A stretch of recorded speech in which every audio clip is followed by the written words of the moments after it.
Hello everyone and welcome to the car profile for the Ford GT LM Spec 2 race car. I think I got that in the right order. Maybe I didn't. I'm not too sure. But essentially, it's the test car from the old Gran Turismo. And what a beautiful car this is as well. So it's an MR car. It's full on power because it's American, of course. It literally pulls like crazy. It's actually one of the cars that is actually faster than a Toyota Supra in a straight line, which is a bit of a weird thing to say. But if you play Gran Turismo, you know. You definitely do know.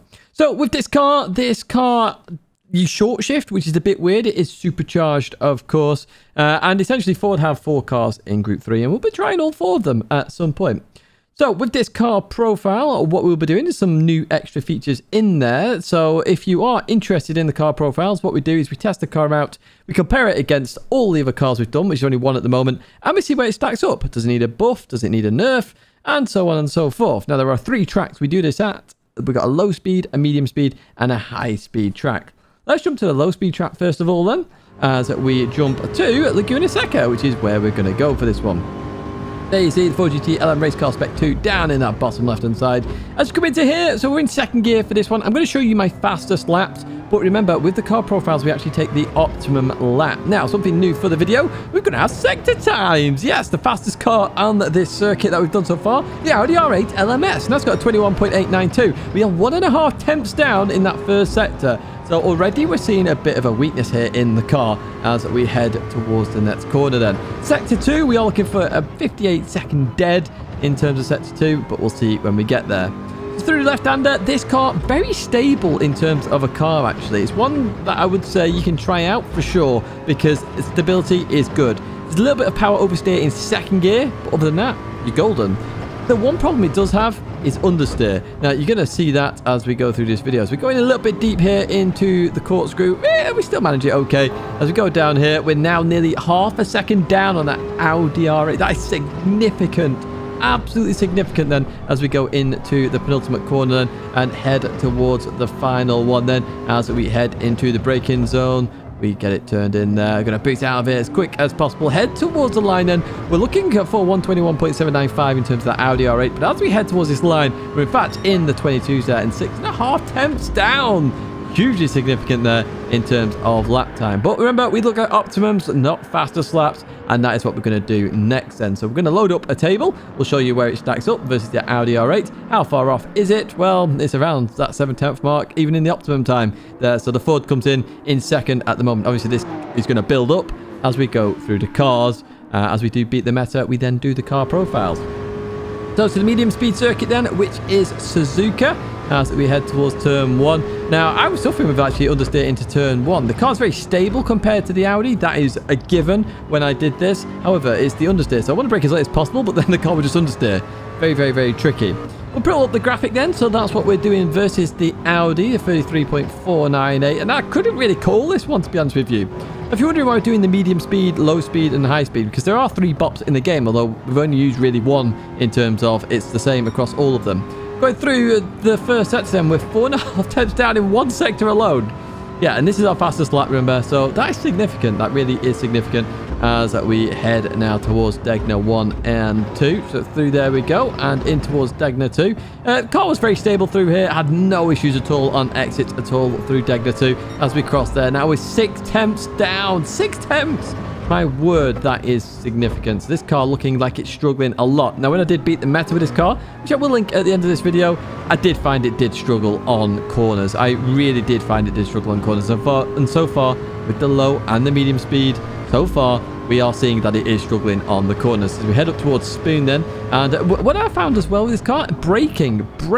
It really struggles on the brakes. Now, I don't know if that's because it's carrying so much speed. I'm not too sure. To the left of Spoon we go then as we head towards the end of Sector 3. There are 4 sectors here at Suzuka. Through the Panasonic sign then, we're looking for this sector sign, 157.879 as we cross here then. Oh, we're actually down to 5 tenths. We actually did gain some on the Audi R8 through there. Maybe it's stability, maybe it's the power coming into play for this Ford as we head into the Casio Triangle then. Are we going to gain any more time? So through the Casio Triangle we go. We can boost it out of here very nicely. See that 2nd gear, little slip of oversteer there. because of just a little bit of power.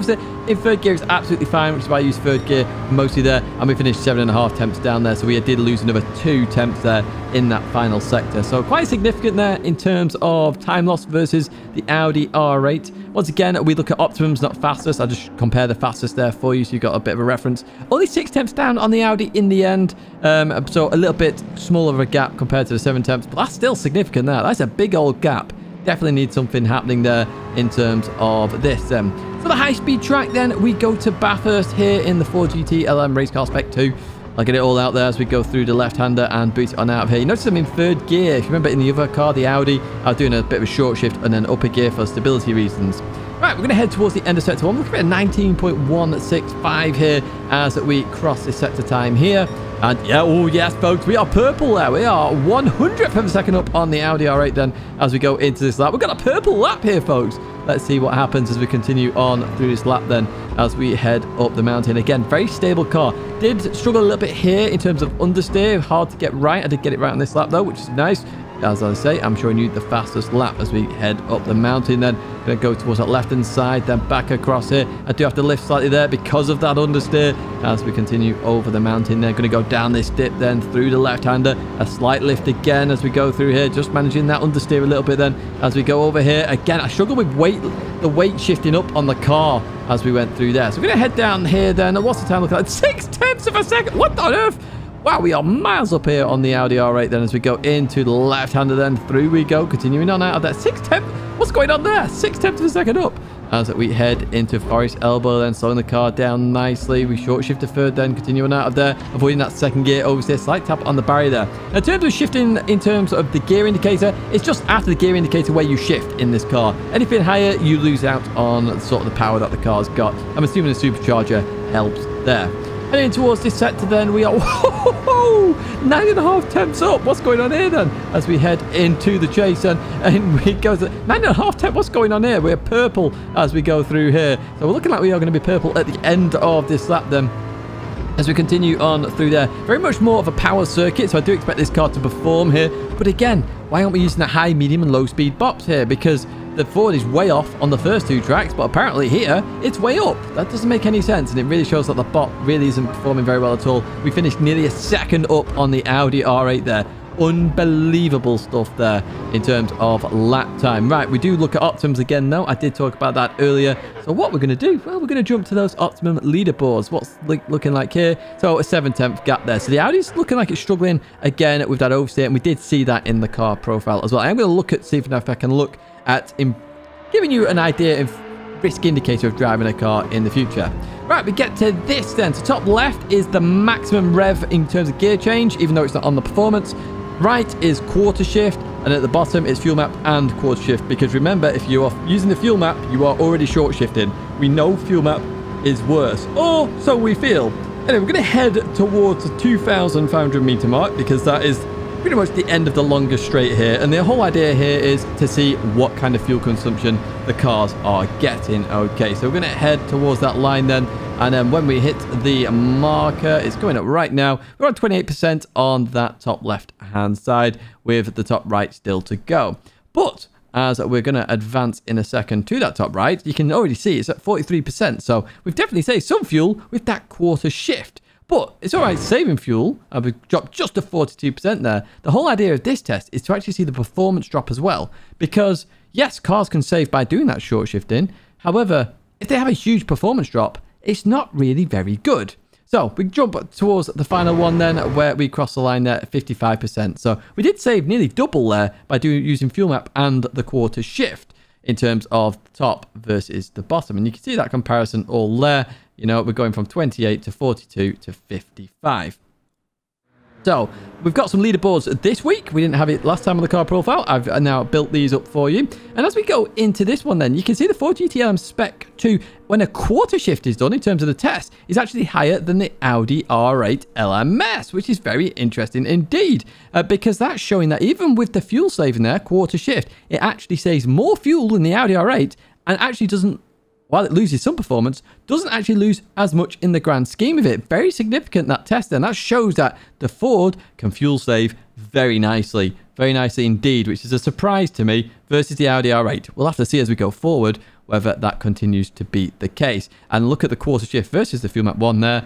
The Ford is actually ahead of the Audi in terms of the amount of fuel saved. That's significant. That is very significant in my mind, because that shows the performance of the Ford. It can short shift and survive successfully. Of course, the fuel map 3s are near the bottom. As we jump to the next test then, so this is all about the performance, and I'll need to explain this a little bit, so I'm just going to stay on this graph a little bit longer than normal. So essentially what we're showing here, right, is the zero time at the line there. So we've got the Audi R8 and the Ford GT LM Spec 2 there, okay? What we've got next then is the performance loss by doing the quarter shift test. So you can see there, actually, we only lose 3.5 tenths in terms of performance in the Ford. However, we lose an additional tenth in the Audi R8, showing that actually fuel saving or short shifting in the Ford is beneficial. You don't lose as much performance as you do in the Audi R8. So the Audi R8, you do have to rev the nuts out of it. And yes, you don't use as much fuel revving the nuts out of it. However, when you go to fuel save, you will actually lose more performance. And I know this from driving the Audi R8. That is the case. So very significant piece of information there. That's how that table works. I'll try and explain it a bit more on my website at some point, just so you've got a bit more information, because it's quite hard to digest, especially as we go through the cars as we go forward. And fuel map 3 there, right at the bottom, you can see there, significant difference there. You can see the Ford GT really does, you know, it has more performance, it has more power, so it can fuel save that much better, which is sort of what we're expecting. There will be some odd exceptions, and that's the whole point of this test. So we jump to our tyre test next, which essentially is times 50 at Daytona Speedway. And we're going to keep to the inside line as much as possible.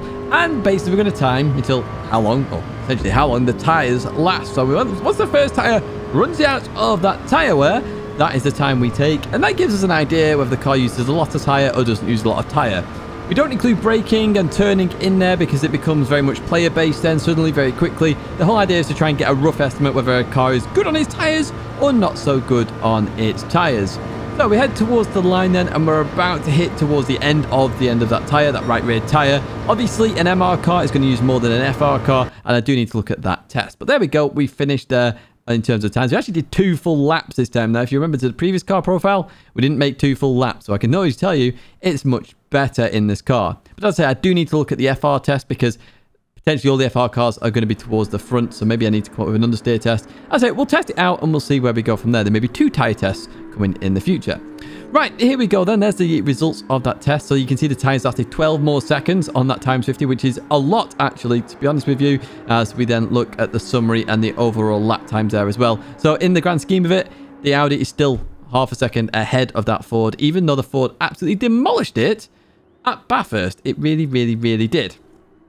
So yeah, there is the tyre test and the summary in a nutshell. If you do want to see any additional tests done, or you want any changes to the test, do let me know. I do hope you enjoyed the additions. I want to show you or give you the sound of the car at the start of these videos, then give you some information about the car, maybe some additional things that are found on the internet that I can give you for the car, and then we go through those for a test in terms of this car. So a very interesting car, definitely needs a buff in places and then a nerf in other places. It's very one of those extreme cars, I would say, very extreme cars. Unfortunately, folks, that is it for this video. If you did like it, give it a like, subscribe to the channel, stay in touch with all the latest content, lots more car profiles to come, and there are 2 videos to check out there, including the last car profile that we did. Once again, thank you so much for watching, and I hope to see you in another video or live stream again very soon.